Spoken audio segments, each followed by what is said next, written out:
Hello and welcome to the Politics Joe election party. Welcome back to some of you, hopefully. I'm joined by Ellen Coyne, Head of Politics at joe.ie, Josh Kaplan, the journalist, and Alison Spittle, comedian. Guys, thanks for taking the time out to come and join us. A few seats have been declared. The key one, I think, that I've seen so far would be Blythe Valley. It sounds like a wonderful place. Yes, a former mining town, dyed-in-the-wool Labour, and it's gone Tory. Josh. Yeah, in fact, it's right there behind you now, mate. You can see there. So look at that. A 700. I mean, it's a slim majority, but it's still the Tories have gained it. Run us through it. Yeah, I mean, I think the interesting thing about this one, which I think you can see playing out across the North and the Midlands tonight, is that this majority of 712. If you look at the vote share that the Brexit Party got, which is about 8% of the vote, that's 3,000 votes, and that seems to have come directly from Labour. And so I think what you're going to see is that in areas that were Leave supporting, the Brexit Party has done enough in sort of dribs and drabs to take those seats from Labour and give them to the Conservatives. The key thing, really, that I saw on that was, I think, as you mentioned to me earlier, it was about 5 or 8%. Yeah, Brexit exactly. Party, and that's a direct attraction. We've seen in the other seats that have been declared, the vote share increase for the Brexit Party is pretty much identical to what Labour is losing in these seats. And admittedly, maybe the Brexit Party might not get any seats, but it certainly seems like they've had an absolutely horrific impact on the Labour Party. Big time. They sort of have played this sort of political advocacy role where they just have been the only Brexit option in these constituencies. And I think it really speaks to Labour's failing to really communicate this message. I mean, you saw how many times the Conservatives just rammed "Get Brexit Done" down our throats. What was the Labour response to that, other than kick the can down the road for another year? And there may be a logical argument to Jeremy Corbyn's position, but I don't think if you explain to the average person who's so sick and tired of fucking politics all the time, it's a hard sell to be like, oh, let's do another 9 months of this. Let's do another bit where we may end up another hugely stressful referendum. Plus, you've added Scotland on that because they'll need a coalition support. It's just not an attractive prospect for a lot of people, and that's why the Brexit Party have done enough to take seats off Labour. Alison, if this seat change is indicative and it appears to chime with the exit poll, it looks like this is going to be a Tory landslide. Yes. How long before we hear Jeremy Corbyn make his resignation speech? I don't think it will be long, will it? I'd say they have a plan in place, and It's been thought through. It's already written. it'll make me sad, but it has to happen. It was nice of him to try. It was nice of him to go, do you know what? We'll put the taxes up on the 80 grand or higher earners, and we'll try and help the NHS. And people are like, no, we just want Brexit, mate. And people have kind of spoken. So who will be the heir apparent, do you think? I think Becky Long Bailey is most people's What pick. a beautiful name.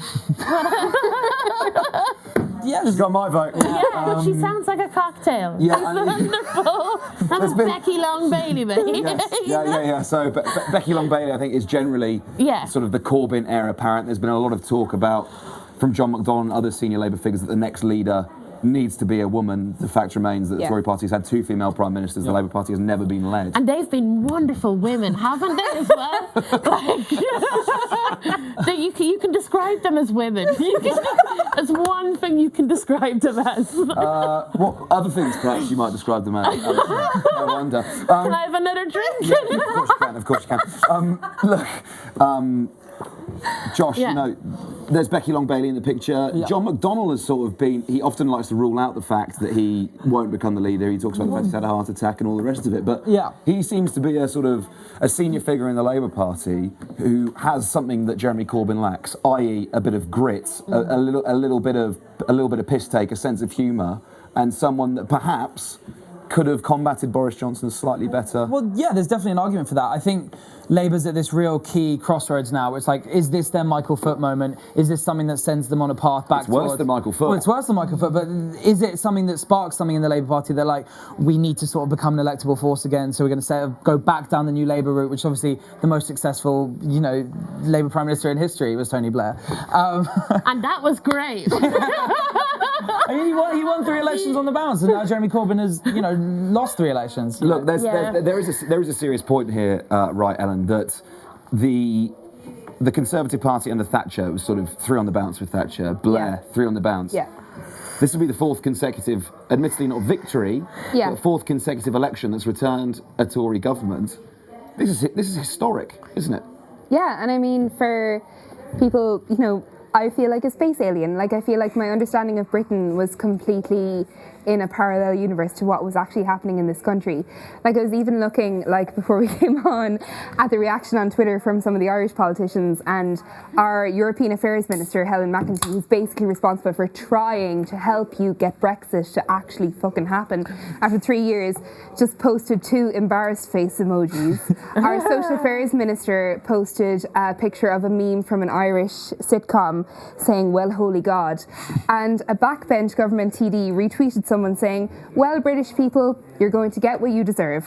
Personally, I'm looking forward to all the news stories of farmers, fishermen and small business owners saying, "We had no idea we'd been ruined. They were told, they ignored it." So I feel like we totally underestimated the power of this get Brexit done thing. Like, maybe it was almost like a Guantanamo Bay argument of people have been so tortured by this that they just want it to end. And maybe, like, I've actually been thinking over the last hour, maybe you do just need to get Brexit done. Like, initially, yes, Ireland regretted the Brexit vote and wanted it to be reversed and didn't want it to happen. We've moved way beyond that now, where we actually are at the point where we just want you to leave. And if all of your politics is going to be suspended, if you're going to suspend reality and normal electoral decisions until Brexit is done, maybe you should just, like, get out of the European Union. Like, I think Labour's mistake was they treated this as if it was a normal election. They had a fantastic campaign on the NHS, which in any election in any place in the world is the most important issue, healthcare. This was a Brexit election and they didn't have a coherent policy on Brexit in any way, shape or form. And they totally underestimated the, I suppose, tenacity of people who voted to leave in 2016, and I think maybe there was an arrogance in assuming that those people would have been embarrassed by voting to leave because of the shit show that happened in the last 3 years, and they totally underestimated how dedicated people were to that vote, and it was probably the biggest electoral mistake in modern British political history after David Cameron's decision to hold the referendum in the first place. Yeah. Damning. Quite a bold statement. Josh, we know that Dominic Cummings, the Prime Minister's most senior advisor, Classic Dom. advised all of the Tory leadership candidates when there was a leadership contest going on. He said that the 3 things that the British public wanted to do were to get Brexit done and defeat Jeremy Corbyn. When we interviewed Rory Stewart, when Joe interviewed Rory Stewart gave that line to us when we spoke to him, and then you saw it in Boris Johnson's campaign and now in the general election campaign. But I feel like there's sort of something here which has been the main sort of calling card, the main campaign from the Remain side of the argument in the UK over the last 2 or 3 years, which was a second referendum to try and bring about maintaining EU membership. That entire political grouping has just been blown out of the water. Completely If this exit poll it's overnight, but there's no longer an argument. I think it would have been incredibly hard. I have, you know, a lot of respect for people that go out canvassing, and especially during the winter, it seems like an absolutely mad thing to do. But can you imagine going, you know, into working class towns as a Liberal Democrat and being like, you know, this one thing that you've done that you feel is politically significant in 2016, I don't care about that, and I want to revoke that, and I want to take away your voice. It's an incredibly, you know, toxic argument to try and have with people. And the Labour Party is not much better, because essentially you're not saying that as directly, but you're saying, you know, we want to make sure you're making the right decision. I think it's patronising to a lot of people. And I think people didn't like it. And it's not democratic either for a so-called Liberal Democratic Party. Yeah, I mean, talking about revoking something, I mean, even as someone who's Remain-minded like myself, I couldn't get behind the concept of responding to a vote to leave the European Union by saying, no, we'll just cancel that. Like, you guys, whatever. It's patronising, isn't it? It's condescending. And I mean, also the thing with the Labour Party here, Alison, is that, you know, the Labour position was renegotiate a new deal, put that deal alongside Remain to the people. But then when you looked at the senior Labour cabinet figures, it was more than 90% of them who were either in favour of Remain or hadn't said what their position was. You're talking about such a small group of them in that cabinet who actually were in favour of leave.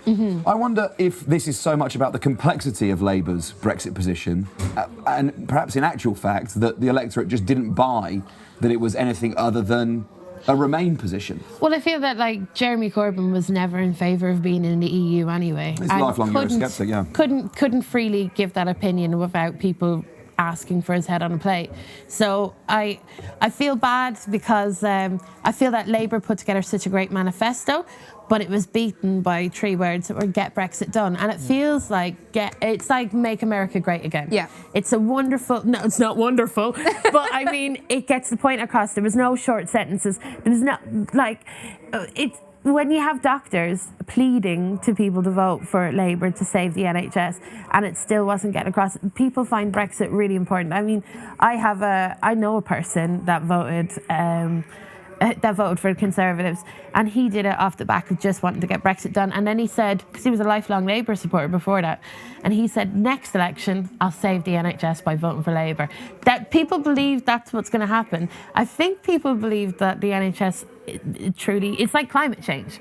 It's so catastrophic that people believe. I truthfully never think I'm going to die. I know I am, but I just can't imagine it. You know what I mean? I'm just like, it doesn't ring true. I mean, climate change doesn't ring true to a lot of people because it's so scary, and the NHS being privatised is so scary to people too. They just believe that people can't be that evil, you know? Yeah, I think we'll find out. I think there's this way of thinking, you know, especially like referencing stuff like The Big Short, where people consistently underestimate negative outcomes happening because they don't want to think about them. Yeah. And that's the thing, is that you think of yourself as a healthy person, you think of yourself as, you know, someone that doesn't need to rely on the NHS, so you take it for granted in a way. Yeah. And that's, I sort of think, the complacency plus this really crystal clear messaging of get Brexit done. I mean, you saw the thing where he drove a JCB through a wall that literally just said get Brexit done. They splashed it on all the front of the front pages, and you're like, that's incredibly, however you want to spin it, that's incredibly powerful political imagery, if nothing else. So do you honestly think that Boris Johnson has campaigned well in this general election? No. No, are you out of your fucking mind? Well, that's what I'm just following up from what Josh said there about the optics of the JCB. Of course not. But you don't need to campaign well when you've such a simplistic slogan that's backing up to something people asked for 3 years ago. But I mean, on the face of it, he's got a colossal majority. I mean, if the test of a campaign doing well is a win in the election. Yeah, I mean, a test of a campaign doing well is doing well in an election in normal times. But this is a campaign where, as Alison said, like, the NHS is something so precious to Britain. We're so jealous of it in Ireland because the sentiment that you have for it is absolutely incredible. It's also the closest you get to like full-on socialism, but that doesn't seem to be getting through to people. But that's what happens in a normal election. What's happened in this election is people have put aside one of the most important political issues in the country, which is the NHS, in favour of Brexit. Like, this is an unprecedented, absolutely incredible. And if you'll put the NHS aside, you'll put aside a shitty, bad Prime Minister campaigner to get Brexit done. All he is a conduit for this, what still is to me inexplicable idea of Brexit. All he is like, it's like he's being possessed by it. He's just like the host body for Brexit at the moment. It's like the worst political horror film I've ever seen. He's just like carrying it along the same way that Theresa May was. Boris Johnson doesn't deserve any criticism for this campaign, but he also doesn't deserve any credit for it either. Like, Brexit is much bigger than any one individual. It's something I personally think quite nasty that's manifested itself that people are asking for and apparently desperately want delivered. I actually slightly disagree there, some bits with the campaign. I think broadly you're right, he's sort of just a host for Brexit, but I think there were certain decisions that he made that I think were the sensible ones. You know, ducking the Andrew Neil thing, I think obviously it was made a huge deal of in journalism circles and on Twitter, and, you know, Andrew Neil looked down the barrel of the lens and called him out for it. It got 10 million views. But you went out into the streets, you asked people if anybody actually knows who Andrew Neil is, and they played it super cautious, they played it super safe, and I think that's the sort of thing that gets you over the line, and that's the sort of like ruthless pragmatism that the Tories have sort of become famous for. It's the same strategy that Boris Johnson employed during the Tory leadership race, which was way ahead in the polls. Yeah. You have nothing. A couple leadership debates. What do you gain by appearing in the debate? You essentially have a great deal to lose. And if you're a front runner by such a huge margin, you know, what is there for you to gain? The one thing I would say though about that, yes, Johnson ducked the Neil interview, but he did do 2 head-to-head debates with the leader of the opposition, which is more than any Prime Minister has ever done in history. I mean, do you think there's validity to the criticism that he's ducking media scrutiny? I think it's a carefully calculated political decision, right? He's going in situations where he knows he can do well. You know, the reason why he took the Andrew Marr interview after the London Bridge attack was because that was a real opportunity for him to appear statesmanlike and to appear, you know, like he's in control of the situation. So he just does the things that work for him, and he refuses to do anything else. And he's not swayed by political pressure. He's not swayed by, you know, people on Twitter calling him out, and he just, you know, has confidence and doubles down when everybody's telling him not to. And I think that's, you know, what pays off in the end. Yeah, he just knows his angles. You know, he just takes a picture from up there, doesn't show his double chin on climate change or whatever. Yeah. He's really like... it's classic Dom, right? He's catfished Britain. He's catfished Britain. Boris Johnson has catfished Britain. I mean, Alison, we don't even know how many kids he has. Do you know? It's total catfish. He's fluid about that, as he is with his relationship with the truth. And women. Alison, were you surprised by the exit poll? I was very surprised. Really? Yes. Go on. I was, because I've only lived here for a year and I've been quite optimistic, and I've been spoilt in Ireland. We've had some great referendums, and like before, I some felt... of the good ones. Oh, all-time classics. Yeah, like a 5-1 England over Germany. Do you know what I mean? Yeah. The liberal left has really kicked it in. Because I used to feel like I felt like I was in an echo chamber about, like, let's say 6 years ago. But every vote that happened with the referendum went with my echo chamber. So I was like, maybe last year I felt, I'm not living in an echo chamber. I know the people. I don't. This has been a real good wake-up call for me. Your finger is not on the pulse. Oh, it's somewhere else, babes. Alison, obviously, another issue, multiple, and maybe Ellen as well, if you could come in on this. You know, to draw a parallel to the UK, talk about the Lisbon Treaty, where you guys faced 2 referendums and returned different results. I know Micheál Martin has actually said that one of the key things to achieving that was essentially saying, okay, you gave us this result before. Yeah. We've achieved the following concessions. Would you consider it again? I mean, contrast that with what's happened here in the UK, where, you know, a second referendum campaign, if you wanted to contrast the two together, would appear to have never really have got off the ground, really. No. It's like a cultural thing, I think. It's like giving away a cup of tea. Like, if you're Irish and I offer you a cup of tea, you'll say no once, and I'll go, no, go on. And then he'll say yes, and I'm like, right decision, sir. Thank you very much. And everyone gets tea, and we're happy. It's fine. But also, like, I think that around the time of the Lisbon Treaty, Ireland was still like kind of like a provisional country. Like, we still had kind of like our stabilizers. Like, in my head, the country was still in black and white. But the one thing that we learned from that was we had a referendum in 2018 on abortion rights, which probably in the UK sounds like a very straightforward, popular decision, but it was a really big deal at the time. But we did this revolutionary thing where before we had the vote, we showed people the bill that would follow after they voted. So even though it was one of the most controversial issues for 30 years, it was one of the most controversial things in the country. Before we had the referendum, the government was like, if you vote yes, this is exactly the bill that we're going to pass, so everyone's clear.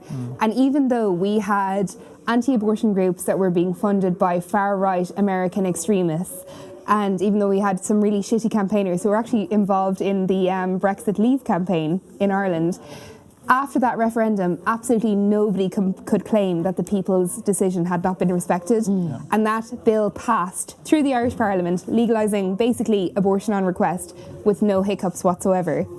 So maybe if he had like defined what leave was before he had the referendum, we might not be in this like absolute cataclysmic 3-year shit show. Ellen, I don't know how much more clear you can be than leave means leave. I mean, well, Brexit means Brexit. Well, it does. I mean, a real pantheon of slogans. The Leave Party the Leave campaign didn't expect to win, and they were sort of thrust upon them. And, you know, it was like, what, a year and a half before we even started fucking talking about the backstop? It just sort of appeared out of nowhere, like a wild Pokemon. I think one of the things that's actually come out of this, which, it's definitely not a positive if you're British and you're a unionist, but there's a whole load of really young unionists living in Northern Ireland who are really pissed off that, first of all, I remember the day that the DUP started supporting the Conservative government, there was a big red banner on Sky News saying, "Who are the DUP?"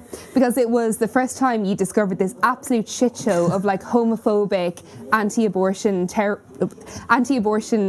bad people who were living in a certain part of the UK that there didn't seem to be any knowledge of. And young unionists who do not fit that demographic at all, who are actually much closer in terms of British identity to people who live in England and Wales in terms of the views that they have, are really pissed off that they've been caricatured as having a certain view. And those people are now feeling so abandoned by Westminster, they're starting to think that they might be better off in a united Ireland. And I'm surprised that nobody has put to Boris Johnson the fact that he is going to rip the union apart through his success in this election. Like, Scotland is going to go, and Northern Ireland is either going to be first or it won't be shortly after. Like, Sinn Féin never in its wildest dreams could have dreamt up a scenario where a sitting British Prime Minister would make such a strong case for a united Ireland in our political lifetime. Like, he is Gerry Adams' absolute wet dream. There's a real... That's a beautiful image. There's a real interesting dynamic in politics in the north, isn't there? Because this Remain alliance that's taking on the DUP, it looks like Nigel Dodds could very well lose his seat. Oh yeah, like, I mean, Belfast North is going to be the absolute apex of everything that's happening in Northern Ireland. Like, if you think that the election in the UK was focused on Brexit, think about in Northern Ireland where normal political issues like healthcare aren't actually relevant because healthcare is devolved to Northern Ireland, justice is devolved. So all this ever was going to be a referendum on Brexit. So in Belfast North, you have John Finucane, who is a very, very, very strong, very telegenic, very articulate Sinn Féin candidate who kind of supersedes Sinn Féin politics against Nigel Dodds.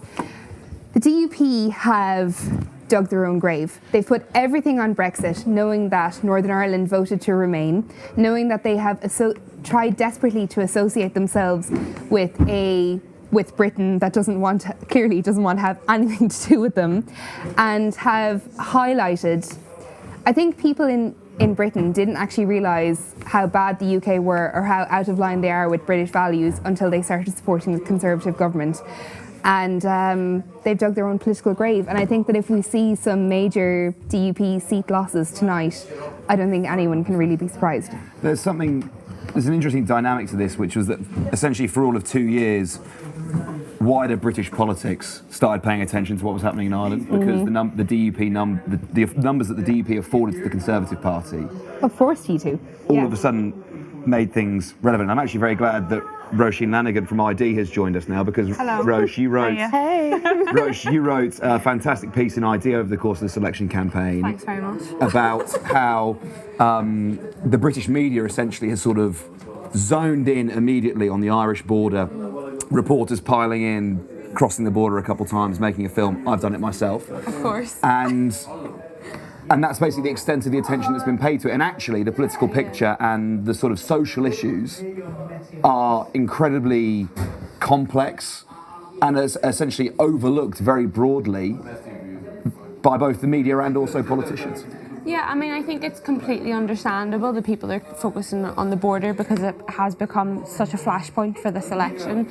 But it's really disheartening for people in Northern Ireland, and it has sort of engendered this apathy that people in Northern Ireland think, like, the British people don't care about us, because at the same time where there's this focus on South Armagh and Fermanagh and all these border places, and everywhere else in Northern Ireland there are these social issues that are being completely ignored for the fact of the border and the hard border. Like the mental health crisis in Northern Ireland is at epidemic levels right now, and no one is reporting on that. That there are more suicides of young people in Northern Ireland now of the post-ceasefire generation than there was during the entire Northern Irish Troubles, and that is just completely ignored. And that is the brunt of that is being taken by charities and non-profits because Stormont is not in session and no one is taking that on. And I think that is completely ignored by this election, and that is what I think that people in Northern Ireland are really struggling with. Like, anecdotally, I find that a lot of people that I spoke to back home are just not voting because they're just like, why should it's become a Brexit election? As you said, like healthcare, mental health care, social care issues have just been completely ignored because Brexit has taken the forefront, and that has especially hit Northern Ireland more than a lot of other places. Alison, it's Yeah. you know, hearing Rose talk about those issues and the way they're overlooked, I mean, it's absolutely tragic. Yeah. It's symbolic of something that's happening more broadly in the rest of the country, isn't it? I mean, it feels like our discourse and our politics has been so totally obsessed with European Union membership and withdrawing ourselves from that. And if anything, this exit poll would appear to indicate the same. That the country is obsessed with what is going on in Europe and our relation to it.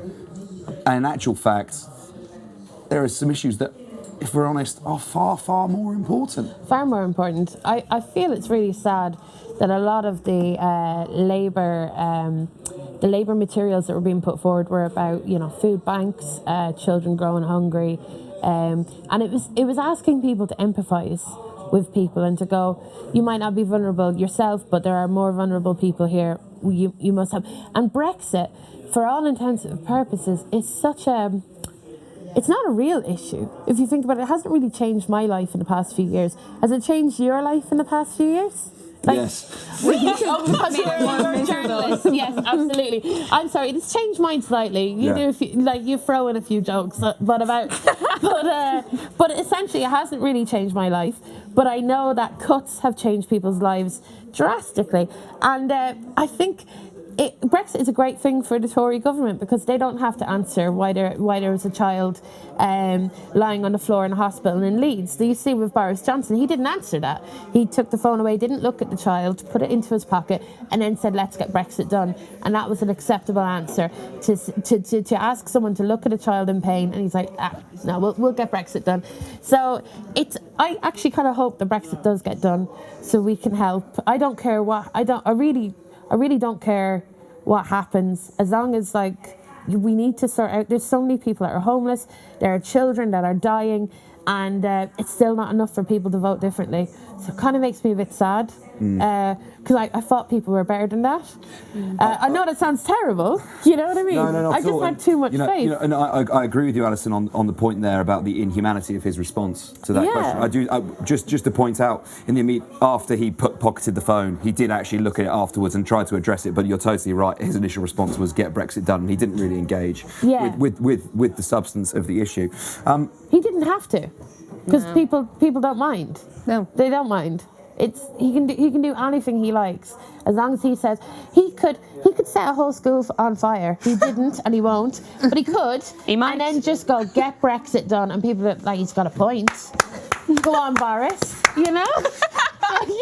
The man said he's going to get it done, so he's going to get it done. So kind of makes me sad. The sad thing about Northern Ireland as well is that I'm originally from the Republic of Ireland, and people from the Republic of Ireland can't pretend that we care any more than people from the UK. Yeah, we can't. Yeah, because they're Northern Irish women up until about a month ago didn't have abortion rights, and it's still that's still a process that's happening. But to be honest with you, when Republic of Ireland got, I was like, great, job done, and then these people that helped us, because it was an All Ireland campaign, they were like, oh, we better help you, but they're always a second thought, and it's terrible. Yeah, and we should take responsibility for that. Yeah, and it's not up to Northern Irish people all the time to go, please pay attention to us. We need to. It's the same with Wales and Scotland, or the north of England. We need to get out of our bubble, and So broadly speaking, here, Ellen, I feel like this is really hammered home. At least the exit poll and the results that we've seen come in so far. Just the gulf between essentially what is a liberal metropolitan, broadly speaking, middle-class commentariat in London and what they view as the key political issues in this country. Yeah. I.e., that people would be more concerned about, the NHS or X policy issue versus Brexit. And in actual fact, if anything, it would appear to me it's still very early, and we don't want to be concrete about things, but these exit polls have been accurate. It just feels like there is almost like a gulf between reality and what people think is sort of their projection of the political reality in this country. It seems like those two things are just totally disconnected if that exit poll is anything to go by. I mean, it literally is. I've never done a politics degree, but I feel like if I did, I would just be like ripping up those books and throwing them away. Like everything, first of all, the first thing that needs to be addressed is people in metropolitan areas were obviously shocked about this, and like I'm from Ireland, but obviously like I'm a liberal media hun who lives in Dublin as well, so I'm just as out of touch as anybody else. And I was stunned and I was shocked, and yes, I am kind of uncomfortable with how unfamiliar Britain seems to me right now. But the first thing we have to do is stop dismissing people who voted Conservative as being thick as shit. That seems obvious to me. The second thing is, this has whipped the whole concept of politics on its head. Up until now, the biggest problem in politics in Ireland, in the UK, in any country, was that the problem always was that the personal was political, and that NIMBYism, not in my backyard, or parochial parish politics was always the problem. But obviously, that's not the case here, because if I was a British voter, my biggest issue would be the fact that my local hospital is underfunded, or that there's children sleeping on the floor, or that people are queuing at food banks. That's personal local politics. The biggest issue in this election was technically, and I don't want to hear Twitter abuse about this, an imaginary one. Because Brexit is an imaginary, hypothetical situation that has not happened. This oppression from the European Union, in the past 3 years, nobody has been able to successfully explain to me what rights have been denied to British people because of European Union rule. The bendy bananas. Yeah, whatever the fuck, whatever the fuck, or maintaining human rights in the European Court of Human Rights. Sounds awful. This is an imaginary problem, and if people are putting at and when I say imaginary, I'm not dismissing those concerns, but this is obviously something else being projected onto Brexit. There's something very rotten happening at the heart of the UK, and it's kind of horrifying the rest of us to the point that we don't really want to investigate what it is. I don't want to just dismiss it as being racism, because that's going to play into the idea that the liberal elite don't understand people in regional areas. But the fact that you had the vote in 2016, we assumed that because of the shit show that followed, people would realise that Brexit was a pipe dream that had been sold to you by Brexiteers who don't really care about you. And the fact that people still want it, they actually want it even more than they did 2 years ago.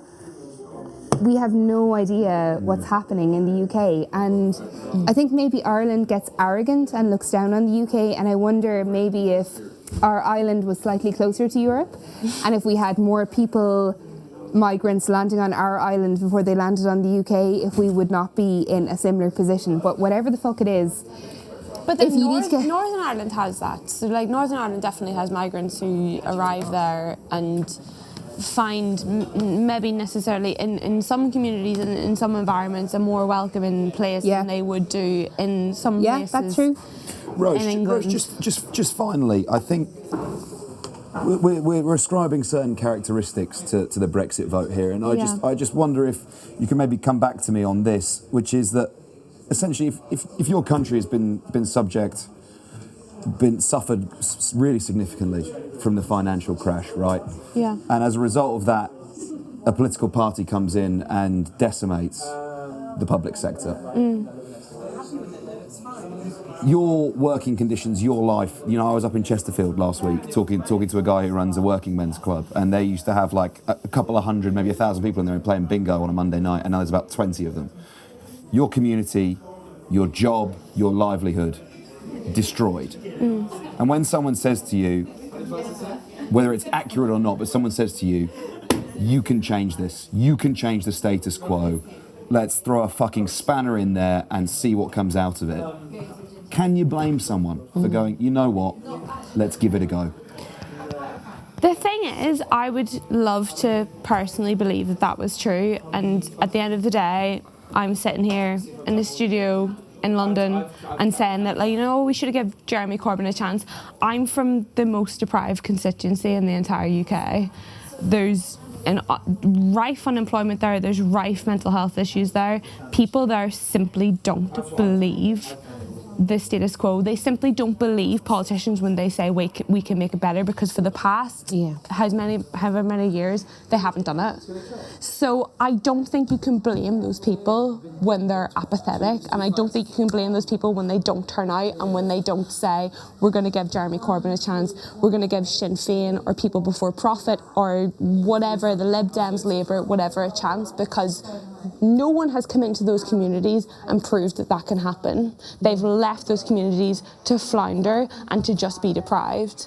And I was shocked by the result that came in tonight, but I think that was the result of me living in London for a few years, because I think if I lived in West Belfast, I wouldn't be that shocked.